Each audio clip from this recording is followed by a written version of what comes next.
Buenas tardes, mi nombre es Manuela Gaviria y les doy la bienvenida a Pasa la Voz, Defiende tus Derechos. Este es un programa de las organizaciones y redes de derechos humanos con el apoyo de Canal Capital, la televisión más humana. Síganos en las redes sociales, estamos en Facebook, en Pasa la Voz y los invitamos a que den me gusta y también estamos en Twitter, en @PasaLaVozDH, hoy con el hashtag #FelicianoLibreYa. El pasado 15 de septiembre, en el municipio de Santander de Quilichao, departamento del Cauca, fue detenido el líder indígena Feliciano Valencia por agentes del CTI. Lo condenan a 18 años de prisión por el secuestro de un cabo del ejército que se encontraba infiltrado en la minga indígena que se llevó a cabo en el año 2008. Esta detención ha generado preocupaciones, pero también indignación en el movimiento social e indígena porque han habido serias inconsistencias en el proceso. Por eso hoy, en Pasa la Voz, hablaremos justamente de la detención de este importante líder indígena, Feliciano Valencia, y para eso contamos con la presencia de dos invitados. Está con nosotros Andrés Antonio Almendras, él es consejero del Consejo Regional Indígena del Cauca CRIC, muy bienvenido. Gracias. José Andrés Antonio, y también está con nosotros Eduardo Carreño, abogado, defensor de derechos humanos del colectivo de abogados José Alvear Restrepo. Bienvenido. Gracias, muy gentil, y un saludo especial a todos nuestros oyentes a nombre del movimiento indígena y del movimiento de víctimas de crímenes del Estado. Muy bien, muchas gracias. Les quiero contar que antes de empezar a hablar de este tema de Feliciano, vamos a escuchar qué nos dijeron los ciudadanos de Bogotá en las calles. Les preguntamos qué pensaban de que los indígenas juzgaran los delitos que se cometían en su propio territorio. Veamos. Hoy en nuestro Voz Populi le estamos preguntando a la gente qué opina acerca de que los indígenas castiguen a quienes cometen delitos en su territorio. Vamos a ver lo que nos respondieron. Castigo no como tal, pero que los eduquen para que no hagan esas cosas. Por un lado está el derecho a la autonomía de cada pueblo y por el otro lado está el derecho del Estado a garantizar el bienestar. Ellos también tienen sus derechos y pues también tienen que hacerlos como cumplir porque pues también ellos son parte como de la sociedad. Pues yo sí estoy de acuerdo porque con esa ley colombiana que lo sueltan al momentico. Si son particulares que no tienen nada que ver con sus tradiciones, pienso que no. Yo digo que no deberían meterse con los indígenas en su territorio porque pues es de ellos. Pues de acuerdo a las leyes indígenas y a su tradición me parece normal. Correcto, en el sentido de que ellos tienen una jurisdicción especial que los cobija, pero también me parece que el Estado debe de meter la mano porque pues no es debido, porque con latigazos no se puede justificar un delito tan atroz como por ejemplo una violación. Consejero, creo que es un momento de que nos cuentes quién es Feliciano Valencia y qué representa para ustedes social y políticamente y para el país también. A ver, primero darle gracias a nuestros espíritus por permitirnos estar aquí dirigiéndonos a esta grande audiencia que tiene el Canal Capital y agradecerle a ustedes por la invitación. Segundo, pues decirles que Feliciano Valencia es un compañero que desde muy joven entró a nuestra organización, hace parte de, lo llamamos en las entrañas del pueblo Nasa, pero que en este momento realmente no es Feliciano Valencia, es la Jurisdicción Especial Indígena la que se está atacando, pero también se está llevando un desconocimiento por parte de este fallo de la Constitución del 91, donde pues, nos ratificaron unos derechos que los teníamos enmarcados en la Ley 89/1890 y que por ende nos da el 246 para nosotros hacer nuestra propia justicia dentro de nuestros territorios. Entonces, por lo tanto, Feliciano Valencia pues realmente es un compañero como tantos otros que realmente nos enmarcan el ideal de nuestros antepasados, como fue la Gaitana, Guantama, Mandihuagua y Quintilame, el último cacique que tuvimos. Pero En estos momentos pues nosotros sí nos sentimos atropellados y muy disgustados por lo que está haciendo el Estado contra nosotros. Y no solamente contra nosotros, Bueno, sino contra los movimientos sociales en el país. vamos a preguntarle entonces a Eduardo que nos cuente justamente qué fue lo que sucedió, por qué capturan a Feliciano sabiendo que ya había sido absuelto en primera instancia. ¿Qué fue lo que pasó con Feliciano? Bueno, en el trámite de la apelación del proceso, el Tribunal Sala Penal de Popayán ordena su captura al revocar la decisión favorable que había proferido el juez de primera instancia en este caso. Me parece que es importante plantear que la jurisdicción especial indígena es una conquista después de 500 años de lucha de los pueblos y que se reconoce el hecho de que ellos pueden y deben administrar justicia en sus territorios en relación con la totalidad de los crímenes que se cometan en el mismo. Y es así como capturan a este cabo infiltrado en el territorio que estaba armado, uniformado y con medios de comunicación. Es decir, no estaba de permiso, ni estaba de vacaciones. Lo investigan, lo juzgan y le aplican un correctivo. Esa es la jurisdicción que se reivindica en este caso. Es decir, en lugar de mandar a la persona, por ejemplo, 10 o 5 años a la cárcel, dejando a su familia en la orfandad y en la miseria, pues simplemente se le aplica ese tipo de remedios que son especiales de la jurisdicción indígena. Y en este caso, Feliciano, como dirigente indígena, no tuvo ninguna participación en estos hechos, porque él era uno de los voceros que negociaba con el gobierno reclamaciones por incumplimientos del mismo gobierno, porque no les habían cumplido los acuerdos anteriores y lo que pedían era la restitución de territorios que les habían dado. Bueno, vamos a hacer una pausa y ya seguimos conversando acerca de este caso.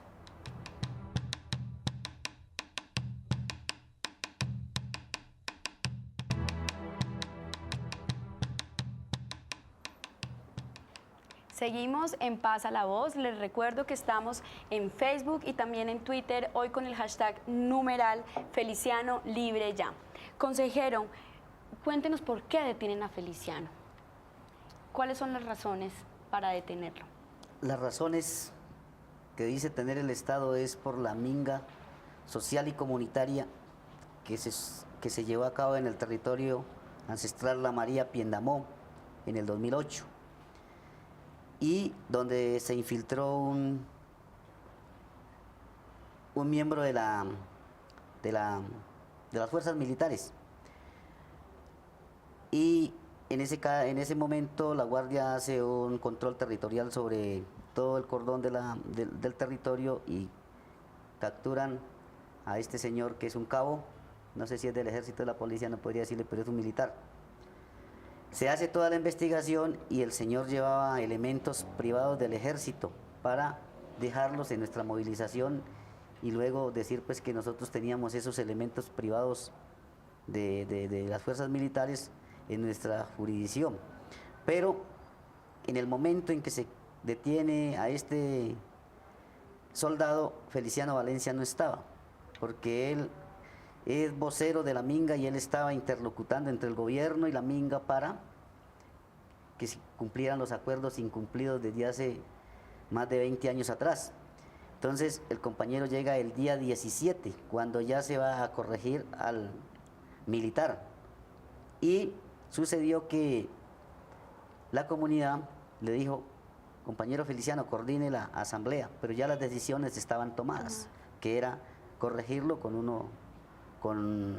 primero con el cuetazo de la verbena, que va con el remedio del médico tradicional, y luego pues se le corregía con unos cuetazos y se largaba. Pero pues el gobierno nacional se ensañó frente al compañero y pensamos que no es el compañero, es el movimiento indígena y el movimiento social en Colombia, y en este momento pues es una persecución política la que tenemos nosotros. Primero, porque los programas que salen en la televisión masiva, como es el programa de Séptimo Día, sale 8 días antes en Los Informantes, donde dicen las FARC tiene tanta cantidad de tierra. ¿Crees que todo eso tiene que ver con una persecución? Todo eso va realizado al montaje que se hicieron. Vamos a profundizar un poco más sobre el caso de Feliciano. Eduardo, cuéntanos si han habido inconsistencias o acciones indebidas en la detención de Feliciano y cuál ha sido el papel también de la Fiscalía en este caso. Bueno, yo creo que la Fiscalía está cumpliendo un papel nefasto, que es criminalizar a los dirigentes y al movimiento popular en su conjunto. Porque recordemos que aquí la Jurisdicción Especial Indígena actuó, investigó, interrogó a los que tenían que ver con los hechos. Y ahí en ese caso particular Feliciano no tenía nada que ver. Antes, por el contrario, cuando se entera de la situación, él lo que hace es proteger a este cabo del ejército para evitar que miembros de la comunidad le lanzaran objetos en forma de protesta por su intervención en la minga. La Fiscalía, al abrir una investigación paralela, lo que está buscando es un doble juzgamiento, porque él ya fue investigado en la jurisdicción indígena y fue absuelto. No, es decir, es que no tenía nada que ver en eso. Y por otro lado, ahí hay que dejarlo claro, no se cometió ningún delito. Eso quería dejar claro, o sea, ellos aplicaron su autonomía frente a este tema y los latigazos fue porque esta persona entró a cometer un delito en su territorio. Exactamente. Pero adicional, lo que creo que hay que plantear para que quede claro en la comunidad es que la Fiscalía lo que no ha investigado es los disparos que produjo el ejército y la policía frente a los miembros de la comunidad indígena. Ni porque el cabo estaba ahí. Ni por qué estaba ahí, porque no lo han explicado. Entonces, eso es lo que no hace la Fiscalía. Entonces, por el contrario, lo que sí hace es investigar a Feliciano, pero ya no en esta etapa, sino los miembros del tribunal que revocan la decisión del juez. Porque es que la Fiscalía en la primera instancia no pudo demostrar de que él había tenido alguna participación en estos hechos. Entonces ahí la irregularidad es total y la violación al debido proceso es total. Pero también hay que decir que Feliciano tiene medidas cautelares por parte de la Comisión Interamericana de Derechos Humanos en donde nosotros hemos tramitado el caso. Y él está protegido por la Comisión Interamericana en este caso. Y precisamente por eso él iba en un vehículo de protección. ¿Está poniendo en duda eso o por qué no nos mencionas el tema del vehículo? ¿Hubo ahí...? Es decir, lo que pasa es que las personas que tienen medidas especiales de protección es por la amenaza del Estado o de agentes que trabajan con el Estado. Entonces, la Fiscalía y el Tribunal no pueden actuar en contra de ese tipo de planteamientos y disposiciones que hay para venir a decir que él fue una persona que cometió un delito en este caso. Además. Un secuestro simple y, o por otro lado, torturas. Es decir, eso es absolutamente descabellado. En ese caso también Feliciano lo que hace es entregar al cabo a la Defensoría y en ese caso ahí no había ningún delito. Lo que tendría que hacer la Defensoría y ya la Justicia Ordinaria es ver cómo también investiga al cabo. Pero entonces también cómo son esos límites entre una justicia y la otra. De pronto a la gente no le queda claro y en el Vox Populi veíamos que decían que sí, pero no. O sea, ¿cómo conjugar y armonizar esas dos? Sí, me parece que hay que plantearlo en los siguientes términos. Es decir, la jurisdicción especial actúa, investiga, juzga y aplica un remedio. Cumplido eso, termina el proceso. Es decir, ahí no hay segundas instancias, no hay cosas de eso. Listo. Y se lo entrega a la autoridad, en este caso a la Defensoría, para que la Defensoría se lo entregue a las fuerzas militares o haga lo que corresponda. Pero, a su vez, la Fiscalía debe y la Defensoría del Pueblo deberían haber ordenado y haber puesto en conocimiento de la Fiscalía toda la actuación para que se investigue por qué estaba allá, por qué llevaba ese armamento de uso privativo de la fuerza pública para implicar a los indígenas después en actuaciones criminales cuando ellos son los criminales. Vamos a ir entonces a una pausa y ya regresamos aquí a Pasa la Voz.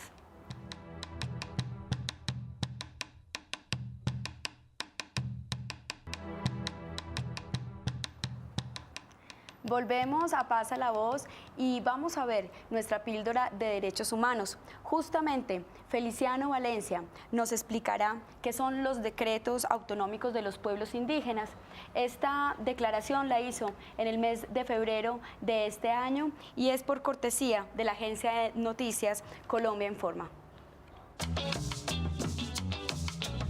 Los decretos autonómicos conquistados por el movimiento indígena es una de las apuestas que nosotros constituimos desde hace 44 años y que logramos sintetizar en parte en los decretos autonómicos. Una cosa es lo que queremos, los procesos que hemos resistido y hemos luchado en términos de conquistar lo que queremos con el pueblo, y otra cosa es el discurso y el planteamiento del Estado. Los decretos autonómicos, los acuerdos pactados con las movilizaciones y procesos sociales todavía son acuerdos de papel. Después de analizar, debatir, reunirse con el gobierno y entender que el gobierno, aunque tiene voluntad, no es serio en términos de concretar los acuerdos pactados, nos hemos declarado nuevamente en levantamiento, sobre todo para el proceso de liberación de la Madre Tierra, que es uno de los temas más sensibles y prioritarios para el movimiento indígena. Consejero, ¿cuáles son las exigencias que los pueblos indígenas le hacen al Estado colombiano para el caso de Feliciano Valencia, pero también para en lo referente a todo el tema justamente de su autonomía y de su jurisdicción especial? Una de las principales exigencias que le hacemos en este momento al Estado colombiano es el respeto por la dignidad de los pueblos indígenas, pero segundo, el respeto a la vida del compañero Feliciano Valencia. Él en este momento está en un centro de reclusión de alta peligrosidad.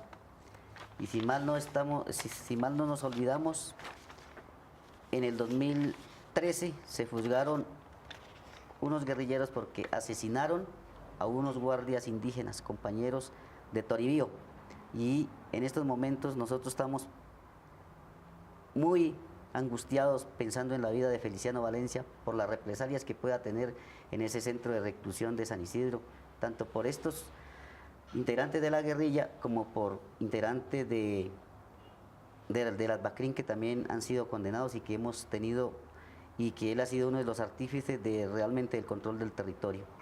Pero otra de las exigencias que le hacemos al gobierno nacional es que realmente cumpla primero con todos los acuerdos que se ha comprometido con el movimiento indígena y los movimientos sociales en Colombia, pero que además todos esos decretos y normas que han quedado en el papel no los cumpla, pero asimismo también que se comprometa a cumplirnos con los decretos autonómicos para que nosotros realmente podamos exigir la autonomía y vivirla en nuestros territorios. Consejero, ¿y qué mensaje le enviaría a la sociedad colombiana, a los televidentes que nos están viendo? El mensaje que les podríamos dejar como Movimiento Indígena del Cauca, Consejo Regional Indígena, es, primero, que no es Feliciano, es el movimiento y los movimientos sociales los que están sufriendo en estos momentos un ataque por parte del Estado, e invitarlos a la movilización el próximo 12 de octubre a que nos acompañen, no por la liberación de Feliciano, sino por el respeto a nuestros derechos como pueblo colombiano, porque realmente no es Feliciano, es el movimiento indígena en estos momentos, pero así como es el movimiento indígena, también vendrán los afros, vendrán los campesinos, vendrán los urbanos y todo el que se organiza en este país. Todos los ciudadanos colombianos. Muchas gracias, consejero. Eduardo, ¿cómo la justicia podría enmendar estos errores tan graves que repercuten en el movimiento indígena, en el movimiento social? Bueno, hay aspectos puntuales que creo que hay que plantear con carácter de urgencia. En primer lugar, el Estado debe entregar a Feliciano a las autoridades indígenas, en este caso al CRIC, en particular en el departamento del Cauca, para que ellos definan qué hacer con él de acuerdo con su jurisdicción y sus normas internas. En segundo lugar, es de una absoluta prioridad que el tribunal se pronuncie decretando la nulidad de todo el proceso por estar juzgando a quien no debe. Eso es así de claro, pues, eso no necesita gran sapiencia ni gran jurisprudencia para decir, él es un indígena, es de otra jurisdicción, nosotros no lo podemos juzgar, no lo podemos investigar y mucho menos lo podemos condenar. En tercer lugar, habría que esperar que la Comisión Interamericana se pronuncie decretando u ordenando al Estado ponerlo en libertad. Esa parte, desgraciadamente, es un poco más demorada, pero eso implica sanciones internacionales al Estado colombiano por esas arbitrariedades que comete. Entonces creo que el Estado debe corregir en forma inmediata y tiene cómo hacerlo. Es decir, no hay que esperar a que se produzcan todas las decisiones, tanto en la Para que nacional como en la actúe. internacional, para que haga y cumpla ese planteamiento de la comunidad, que es absolutamente claro. Es que son los decretos reconociendo la autonomía, pero aquí la Constitución del 91 se queda en el papel, tal como lo dicen, y necesitan después estudiar un decreto reglamentario y después comenzar a aplicarlo. Entonces, esas son las cosas absurdas aquí de los llamados juristas del Estado. Bueno, Eduardo, consejero, les agradezco su presencia el día de hoy. Pienso que lo más importante en este momento es que liberen a Feliciano ya y se proteja su vida, porque es una vida de lucha y entrega por los derechos de las comunidades indígenas y en general, como decía el consejero, que son los derechos que realmente también nos cobijan a todos. Yo me encontraré con ustedes el próximo jueves aquí a las 6:30 de la tarde en Canal Capital. Los dejo con nuestra sección ¿Cuál es su rollo?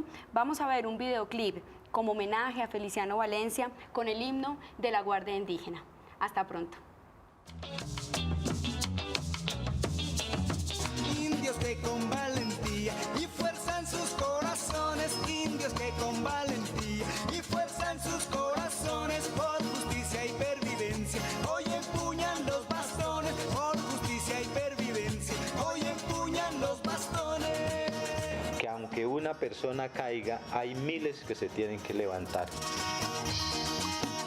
Son amigos de la paz, van de frente con valor, son amigos de la paz, van de frente con valor y levantan los bastones con orgullo. A toda la gente animarlos, eso sí, no olvidarse de las gentes que estamos en estos muros en este momento.